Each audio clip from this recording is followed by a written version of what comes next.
تمام طلباء کرام اساتذہ کرام ایک بار عقیدت و محبت سے درود پاک پڑھ لیں۔ اللہم صلی علی محمد النبی الامی وعلی آلہ وصحبہ وسلم۔ سب سے پہلے میں آپ کے جامعہ کے پرنسپل صاحب اور اساتذہ کرام کا تہ دل سے مشکور ہوں کہ انہوں نے ہمیں آج یہ موقع فراہم کیا کہ ہم سرکار دو عالم صلی اللہ علیہ وسلم کی نوکری کرتے ہوئے چند معروضات آپ کے سامنے پیش کر سکیں۔ عزیز طلباء کرام، یہاں پر حاضری کے چند مقاصد ہیں۔ پہلا مقصد تو یہ ہے کہ ہم سب اپنے اداروں کے، اپنے حکومت کے ملازم بعد میں ہیں، سرکار دو عالم صلی اللہ علیہ وسلم کا نوکر، سرکار دو عالم صلی اللہ علیہ وسلم کا ملازم پہلے ہیں۔ تو سرکار کا پیغام ہم نے ہر جگہ پہنچانا ہے، ہر طبقے کے لوگوں تک پہنچانا ہے۔ تو وہ میرا فریضہ تھا، اس فرض کو ادا کرنے کے لیے آپ کے پاس حاضری ہوئی۔ اب جیسے کہ غازی سعید خان نے کوئٹہ میں ایک گستاخ کو مارا، قانونی پیچیدگیاں اپنی جگہ پر، لیکن وہ سپاہی تھا پولیس کا، اس نے اس ملازمت کو پس پشت ڈال کر آپ صلی اللہ علیہ وسلم کی نوکری کو مقدم کیا۔ یہ جذبات کے فیصلے ہوتے ہیں، یا قانون نہیں دیکھا جاتا۔ آپ کے ابا جان کو آپ کے سامنے کوئی گالی دے تو آپ انتظار نہیں کرتے کہ میں جا کر عدالت میں پیش ہو جاؤں، تو آپ اسی وقت اسے نمٹاتے ہیں۔ وہ غازی سعید خان کا بھی ایک جذباتی فیصلہ تھا۔ بہرحال اس نے اپنے اس عمل سے ثابت کیا کہ میں محمد کا نوکر پہلے ہوں، پاکستان کا ملازم بعد میں۔ تو اسی طرح ہم بھی سرکار کے نوکر۔ اور دوسری حاضر ہونے کی وجہ یہ ہے کہ ہمارے کچھ تنگ نظر ملاؤں نے اور آپ کے کچھ زیادہ سیکولر طبقہ نے ہمارے درمیان مسٹر اور ملا کا فرق قائم کیا۔ کوئی مولوی روڈ سے گزرتا ہے تو اسکول کا، کالج کا طالب علم، اسٹوڈنٹ اسے للچائی نظروں سے دیکھتا ہے، یہ ملا ہے۔ اور کوئی اسکول کا طالب علم یا کوئی ماسٹر یا کوئی ڈاکٹر گزرتا ہے تو میرا تنگ نظر ملا اس سے بھی ایک عیب آر کی نظر سے دیکھتا ہے کہ اس کے چہرے پر داڑھی نہیں ہے، اس کے پینٹ شرٹ ہیں، یہ اس طرح ہے، یہ اس طرح ہے۔ تو ہم چاہتے ہیں کہ یہ جو فرق قائم ہے اس کا خاتمہ ہو جائے۔ آپ جو تعلیم حاصل کر رہے ہیں اس کی بھی ہمیں ضرورت ہے، ہم جو تعلیم حاصل کر رہے ہیں اس کی بھی آپ کو ضرورت ہے۔ اب جس طرح آج ہم سارے پورے پاکستان میں یہ شور شرابہ ہے کہ اسرائیل کے مصنوعات کا بائیکاٹ کرو، اگر ہمارے اندر یہ علم ہوتا، یہ ہنر ہوتا، ہم خود وہ مصنوعات بنا سکتے تو یہ شور شرابہ کرنے کی ضرورت نہیں ہے۔ امریکہ نے آج ساری دنیا پر جنگ مسلط کیا ہوا ہے کیونکہ اس کے پاس ایک ہنر ہے، وہ اسلحہ بناتا ہے، اور اسلحہ فراہم کرنے کے لیے اس کو یہ ضرورت ہے کہ ساری دنیا میں جنگ چھڑ جائے اور میرا اسلحہ بک جائے۔ اور اسی طریقے سے مجھے اچھے ڈاکٹر کے لیے پنجاب جانا پڑتا ہے، امریکہ جانا پڑتا ہے، لندن جانا پڑتا ہے۔ اگر میرا اپنا بچہ میرے شہر کا لڑکا پڑھ کر ڈاکٹر بن جائے گا، ماسٹر بن جائے گا تو میرا فائدہ ہے۔ اور اسی طریقے سے یہ علماء کرام قیامت کے دن اپنے گھر والوں کی، اپنے دوستوں کی شفاعت کر کے ان کو جنت میں لے جائیں گے۔ تو آپ کو ہماری ضرورت ہے، ہمیں آپ کی ضرورت ہے، اس لحاظ سے بھی ہماری نشست ملاقات ضروری ہے۔ اور تیسری وجہ جو اہم ہے وہ یہ ہے میرے عزیز طلباء کرام کہ یہاں آپ کو دین کا ماحول ملا ہوا ہے۔ آپ کے سارے اساتذہ کرام الحمدللہ اہل سنت والجماعت ہیں، سارے تبلیغ سے وابستہ ہیں، لیکن یہاں سے نکل کر آپ جو باہر کالج اور یونیورسٹی میں جائیں گے وہاں پر آپ کو ہر طرح کے ٹیوٹر ملیں گے، ہر طرح کے استاد ملیں گے، کہ جو کوئی قادیانی ہوگا، کوئی عیسائی ہوگا، کوئی ہندو ہوگا، کوئی بت مت ہوگا، کوئی مجوسی ہوگا، سب اپنی جگہ پر، اس عیسائی اپنی جگہ پر، یہودی اپنی جگہ پر، لیکن قادیانی جو ہیں وہ ہمیشہ طلباء کو دھوکہ دیتے ہیں کیونکہ وہ اپنے آپ کو مسلمان کہتے ہیں، وہ نماز میری اور آپ کی طرح پڑھتے ہیں، وہ کلمہ ہماری پڑھتے ہیں، وہ مساجد ہماری طرح بناتے ہیں۔ پاکستان میں 1984 کے آرڈیننس کے تحت ان پر پابندی ہے، نہیں بنا سکتے، لیکن دیگر ممالک میں بناتے ہیں۔ تو وہ بالکل ہماری طرح بن کر لوگوں کو دھوکہ دیتے ہیں کہ اسلام قبول کرو، ہماری طرف آؤ، لیکن اپنی طرف بلا کر وہ لوگوں کو ہمیشہ ہمیشہ کے نقصان کی طرف دھکیلتے ہیں۔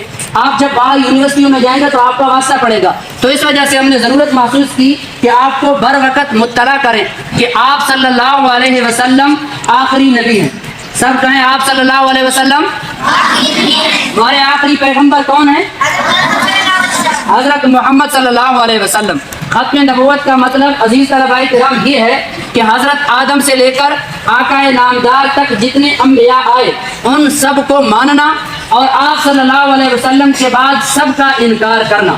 ان درمیان میں کسی کو نہ ماننا بھی کفر, آپ صلی اللہ علیہ وسلم کے بعد کسی کو ماننا بھی کفر.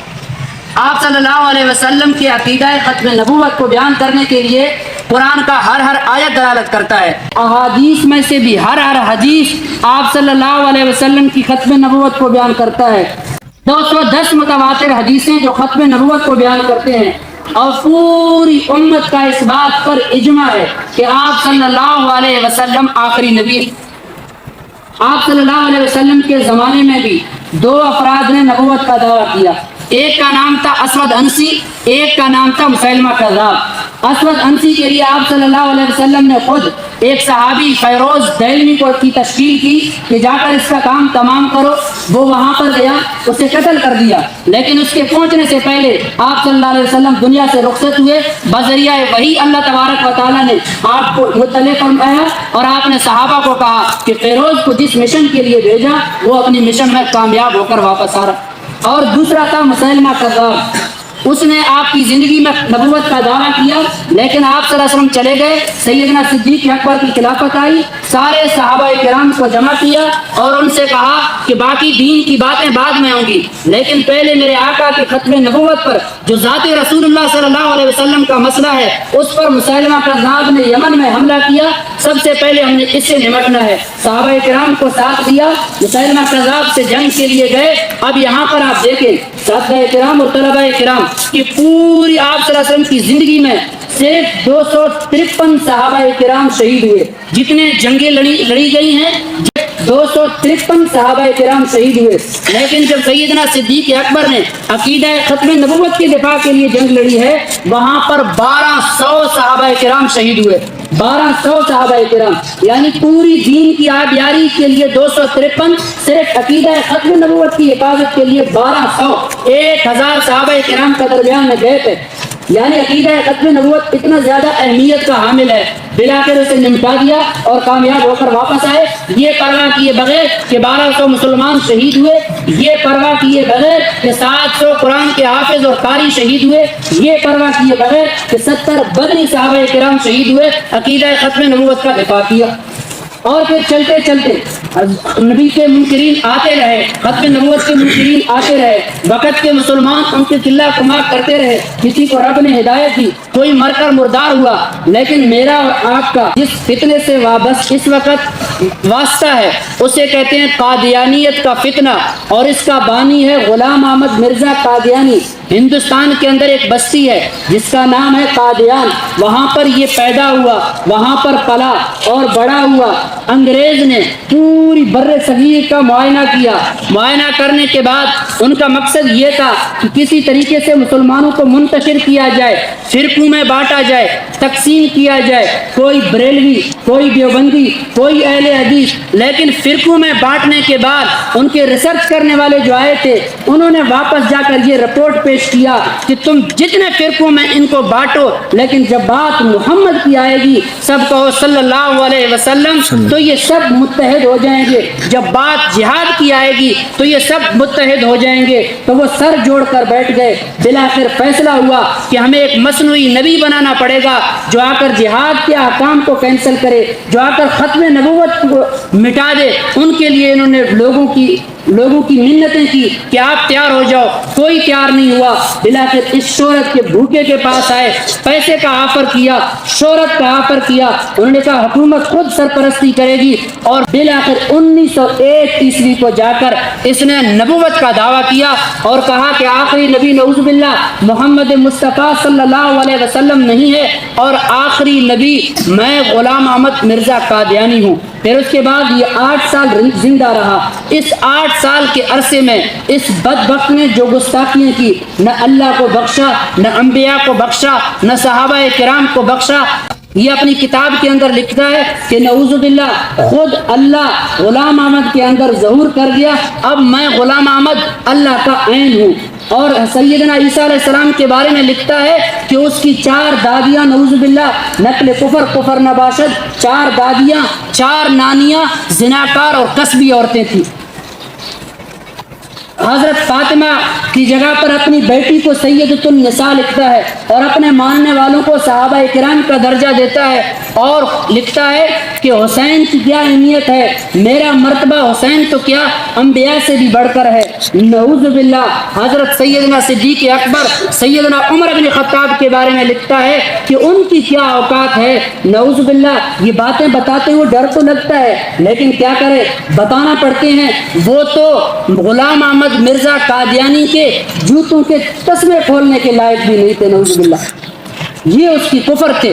وہ 1908 عیسوی کو مرا، لیکن اس کا فتنہ چلا، چلتے چلاتے پاکستان جب تقسیم ہوا تو یہ پاکستان کے اندر چنوٹ میں ایک جگہ ہے ربوہ، پرانا نام چناب نگر موجودہ نام ہے، وہاں پر آ کر یہ قائم ہوئے، وہاں پر آ کر یہ بسنے لگے۔ انگریز کی سرپرستی اسی وقت سے ان کو حاصل تھی، پاکستان میں بھی حاصل رہی، لیکن مسلمانوں نے ہر دور میں مقابلہ کیا۔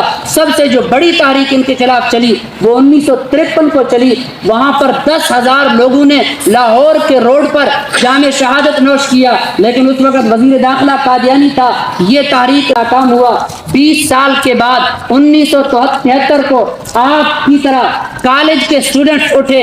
نشتر کالج میں ایک الیکشن ہوئے طلباء کرام کا، اسٹوڈنٹس کا، وہاں پر مسلمان جیت گئے، قادیانی ہار گئے۔ یہ وزٹ کے لیے گئے، چکر کے لیے، ٹور کے لیے گئے، راستے میں ربوہ کے اندر ٹرین پر یہ جا رہے تھے، ٹرین کو روکا گیا اور طلباء کو مارا گیا۔ کسی کا ناک توڑ دیا گیا، کسی کے پاؤں توڑ دیے گئے، کسی کے ہاتھ توڑ دیے گئے۔ اس کے بعد پوری پاکستان سے کالج اور مدارس اور اسکول کے طلباء کرام اسٹوڈنٹس اٹھے اور انہوں نے ایک زبردست تحریک چلائی۔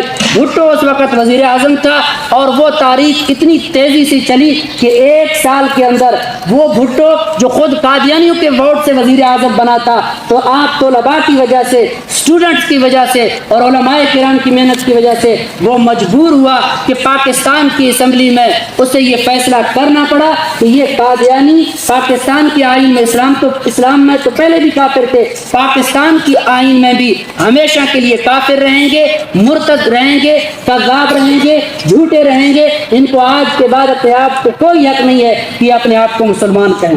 اور 1984 میں ان پر یہ پابندی عائد ہوئی کہ وہ اپنے مساجد نہیں بنا سکتے، اذان نہیں دے سکتے، مسلمانوں کے مقبرہ میں اپنے میتوں کو دفن نہیں کر سکتے، اور بھی کئی پابندیاں عائد ہوئی۔ پاکستان کے آئین میں تو پابندیاں عائد ہوئی، لیکن جس کے اوپر امریکہ کی سرپرستی ہو، جس کے اوپر لندن کی سرپرستی ہو، اس کو ہمارے یہ سادہ حکمران کیا روک سکتے ہیں جو خود امریکہ کی چاپلوسی میں ملوث ہیں؟ وہ ان کو کیا روک سکتے ہیں؟ تو ان کی ابھی تک تبلیغ جاری ہے۔ اسکولوں کے اندر جاتے ہیں، کالج کے اندر جاتے ہیں، طلباء کا ذہن بناتے ہیں کہ آخری نبی مصطفیٰ نہیں ہے، آخری نبی غلام احمد قادیانی ہے، لیکن آپ نے ابھی سے 5 سال کی عمر میں، 10 سال کی عمر میں، 15 سال کی عمر میں اس بات کو رٹ لینا ہے کہ ہمارے آخری نبی کون ہے؟ زور سے بولو، اور زور سے بولو، حضرت محمد صلی اللہ علیہ وسلم ہمارے آخری نبی ہے۔ اس کے بعد اگر کوئی کہے گا کہ فلانی نبی ہے، فلانی نبی ہے، تو وہ کافر ہے، دجال ہے، کذاب ہے۔ خود آپ صلی اللہ علیہ وسلم نے فرمایا کہ میرے بعد 30 لوگ آئیں گے جو کہیں گے کہ ہم نبی ہیں، لیکن وہ کذاب ہیں، دجال ہیں، جھوٹے ہیں، آخری نبی میں ہوں، میرے بعد کوئی نبی نہیں آ سکتا۔ تم آخری ہوں، میں آخری نبی ہوں۔ اگر ہم محمد صلی اللہ علیہ وسلم کو آخری نبی نہیں مانیں گے تو ہمیں جو آخری امت بننے کی وجہ سے فضائل ملے، وہ فضائل بھی ہماری چلی جائیں گی۔ آخری امت کی کتنی فضیلت ہے، قرآن میں اللہ فرماتا ہے کنتم خیر امہ، کسی امت کی قرآن میں تعریف نہیں ہوئی، ہماری تعریف ہوئی کہ تم بہترین امت ہو۔ اگر نبی آخری نبی نہ رہا تو ہم آخری امت نہیں رہیں گے، یہ تعریف ہماری قرآن سے نکل جائے گی۔ قیامت کے دن ہماری امت کے لوگ سب سے آخر میں جہنم کے اندر جائیں گے جو گناہگار ہوں گے، اور سب سے پہلے جنت کے اندر جائیں گے ہماری امت کے نیکوکار لوگ۔ آخری امت ہے لیکن جنت میں پہلے جا رہے۔ اگر نبی آخری نبی نہ رہا، ہم آخری امت نہیں رہیں گے، یہ فضیلت چلی جائے گی۔ تو نبی آخری نبی ہے اور ہم آخری امت ہیں۔ اس بات کو وقتاً فوقتاً آپ علماء کرام کو بلائیں، اساتذہ کرام کو کہیں کہ ہمیں مہینے کے اندر ایک پیریڈ ہمارا ختم نبوت کے عنوان پر ہونا چاہیے، نبی کی سیرت کے عنوان پر ہونا چاہیے۔ آج تو وقت مختصر ہے، مگر میں آپ کو بتاتا کہ نبی کی سیرت کیا ہے۔ مختلف علماء کرام کو بلائیں جو آپ کو نبی کی سیرت بتائیں، جو آپ کو نبی کی سیرت بتائیں، جو آپ کو نبی کا ختم نبوت بتائیں۔ عزیز سامعین، وقت ختم ہو گیا، میں ایک آخری واقعہ سنا کر اپنی بات بات کو ختم کر دیتا ہوں کہ نبی کریم صلی اللہ علیہ وسلم ہمارے لیے کتنے شفیق تھے، ہمارے لیے کتنے مہربان تھے، لیکن ہم نے نبی کریم صلی اللہ علیہ وسلم کے لیے کیا کیا؟ ہم نے نبی کی سنتوں کو ذبح کیا، ہم نے نبی کے طریقوں کو ذبح کیا، ہم نے نبی کے ورثاء سے نفرت رکھا، ہم نے نبی کے طریقوں سے نفرت رکھا، ہم نے نبی کے دین سے نفرت رکھا، ہم نے نبی کے علم سے نفرت رکھا۔ آپ صلی اللہ علیہ وسلم ایک مرتبہ زمزم کے کنویں پر تشریف لائے، آخری حجۃ الوداع کا موقع تھا، ایک صحابی کو کہا کہ ڈول پانی نکالے مجھے پلائے، آپ صلی اللہ علیہ وسلم نے پانی پیا، پانی نوش فرمانے کے بعد جب بچا ہوا پانی رکھ دیا، اب 1,24,000 صحابہ کرام موجود ہیں، ہر کوئی یہ چاہتا تھا کہ برکت کے طور پر بچا ہوا پانی میں پیوں۔ ابو بکر بھی انتظار میں، عمر بھی انتظار میں، عثمان بھی انتظار میں، علی المرتضیٰ بھی انتظار میں، سارے صحابہ کرام انتظار میں، لیکن نبی کریم صلی اللہ علیہ وسلم صرف ان چاروں کے لیے رحمت للعالمین نہیں تھے، صرف 1,24,000 صحابہ کرام کے لیے رحمت بن کر نہیں آئے، وہ سر رؤوف صاحب کے لیے بھی رحمت بن کر آئے، وہ آپ اساتذہ کرام کے لیے بھی رحمت بن کر آئے، وہ مجھ گناہ گار کے لیے بھی رحمت بن کر آئے، وہ آپ اسٹوڈنٹس کے لیے بھی رحمت بن کر آئے، قیامت کی صبح تک ایک ایک انسان کے لیے رحمت بن کر آئے۔ پھر آپ صلی اللہ علیہ وسلم نے اپنا مبارک لعاب اس بچے ہوئے پانی کے اندر ڈال دیا، جب مبارک لعاب بھی شامل ہو گیا اب تو تجسس اور بڑھ گیا، سارے صحابہ کرام یا رسول اللہ بچا ہوا پانی میں پیوں، لیکن قربان جاؤں آقا نامدار صلی اللہ علیہ وسلم کے لیے، انہیں میری بھی فکر تھی، انہیں آپ کی بھی فکر تھی۔ صحابی کو حکم دیا کہ یہ بچا ہوا پانی، بقایا پانی واپس زمزم کے کنویں کے اندر اڈیل دو، قیامت کی صبح تک جو میرا امتی زمزم کے کنویں کا پانی پیے گا، جس کے پیٹ میں زمزم کا پانی جائے گا، اس کے پیٹ میں مصطفیٰ کا مبارک لعاب بھی جائے گا۔ سبحان اللہ تو کہو، کتنی بڑی بات ہے، زور سے سبحان اللہ کہو۔ جس کے پیٹ میں زمزم کا پانی ہے اس کے پیٹ میں مصطفیٰ کا لعاب ہے۔ آپ میں سے کس کس نے زمزم کا پانی پیا؟ ہاتھ کھڑا کریں، سب نے پیا، آپ استادوں نے بھی پیا، ماشاءاللہ، آپ کو مبارک ہو، آپ کے پیٹ میں صرف زمزم کا پانی نہیں گیا بلکہ نبی کریم صلی اللہ علیہ وسلم کا مبارک لعاب بھی جاتا۔ کتنی بڑی بات۔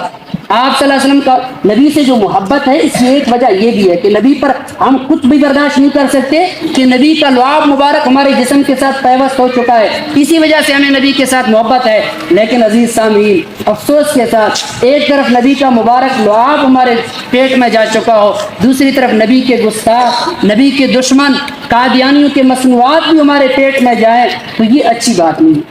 دوست اور دشمن یکجا جمع نہیں ہو سکتے، اور دوست بھی نبی جیسا، دشمن بھی نبی کی گستاخوں جیسا۔ قادیانی کی مصنوعات کیا ہیں؟ وہ پمفلٹ میرے ساتھ ہیں، انشاءاللہ میں استادوں کو دوں گا، وہ مطالعہ اسٹڈی کر کے آپ طلباء کرام کو دیں گے، آپ بھی پڑھیں گے تو آپ دیکھیں، اپنے گھروں میں لے جائیں، اپنے والدین کو کہیں کہ ابا جان یہ قادیانی کی مصنوعات ہم استعمال نہیں کریں گے، باقی جو بھی ہے ہم کریں گے، ٹھیک ہے ان کی تھوڑے میٹھے ہیں، باقی تھوڑے میٹھے نہیں ہیں، ان کے اندر لذت زیادہ ہے، لیکن حوض کوثر سے ان کے اس قادیانیوں کی مصنوعات میں لذت زیادہ نہیں ہے۔ حوض کوثر میں جام کوثر جب آقا اپنی ہاتھ سے پلائیں گے، اللہ کی قسم اس کی لذت اس جام سے، قادیانی مصنوعات سے کئی گنا بڑھ کر ہے۔ اگر ہم یہاں صبر نہ کر سکے، اس مختصر لذت کو حاصل کر سکے، تو شاید اس لذت سے پھر ہم محروم ہو جائیں۔ تو کوشش کریں نبی کی سیرت کو پڑھیں، نبی کی سیرت کو پڑھیں کہ نبی کا استاد کے بارے میں نبی نے کیا بتایا، طلباء کے بارے میں کیا بتایا، والدین کے بارے میں کیا بتایا، اور مہینے میں ایک پیریڈ یا ہفتے میں ایک پیریڈ نبی کی صورت کے بارے میں ہو، نبی کی زلفیں کیسی تھی، نبی کا چہرہ کیسا تھا، نبی چلتے کیسے تھے، نبی بیٹھتے کیسے تھے، نبی اٹھتے کیسے تھے، کسی سے سلام کیسے کرتے تھے۔ آپ صلی اللہ علیہ وسلم کی عادت تھی کہ جب کوئی بات کرتا تو مکمل چہرہ اس کی طرف موڑ لیتے تھے، جب کوئی سلام کرتا تو ہاتھ نہ چڑھاتے جب تک وہ بندہ اپنا ہاتھ خود نہیں چڑھاتا تھا، یعنی مکمل محبت دیتے تھے۔ تو نبی والا محبت چاہیے، نبی والی دوستی چاہیے، اس کے لیے نبی کی سیرت و سورت کو پڑھنے کی ضرورت ہے۔ اور سب عہد کریں کہ انشاءاللہ ہم بڑے ہو کر جس ادارے میں بھی جائیں گے، ڈاکٹر بنیں گے، ماسٹر بنیں گے، ٹیچر بنیں گے، سائنسدان بنیں گے، پائلٹ بنیں گے، جہاں بھی جائیں گے نبی کریم صلی اللہ علیہ وسلم کی ختم نبوت کا کام کریں گے۔ سب کا ارادہ ہے انشاءاللہ۔ ایک عمل بتاتا ہوں کہ آپ ایک کام تو یہ کریں کہ آج کے بعد جب نبی کا نام لیں، کلاس میں بھی، اساتذہ کرام بھی، طلباء کرام بھی، تو ساتھ خاتم النبیین کہنا ہے، خاتم النبیین حضرت محمد صلی اللہ علیہ وسلم۔ سب یہ عمل کریں گے انشاءاللہ۔ اور دوسرا، آپ چاہتے ہیں کہ عقیدہ ختم نبوت ہمارا مضبوط رہے اور موت خاتمہ ایمان پر ہو، تو صبح و شام 3 مرتبہ اس دعا کو پڑھیں، رضیت باللہ ربا وبالاسلام دینا وبمحمد نبی و رسولہ۔ پھر انشاءاللہ خاتمہ ایمان پر ہوگا. بارگاہ الہی میں دعا ہے کہ ہم نے جو کچھ کہا، آپ نے جو کچھ سنا، اس کو اپنی بارگاہ میں قبول فرمائے اور ہماری نجات کا ذریعہ بنائے. روز قیامت نبی کریم صلی اللہ علیہ وسلم کی صفات کا ذریعہ بنائے. زندگی رہی تو ملاقات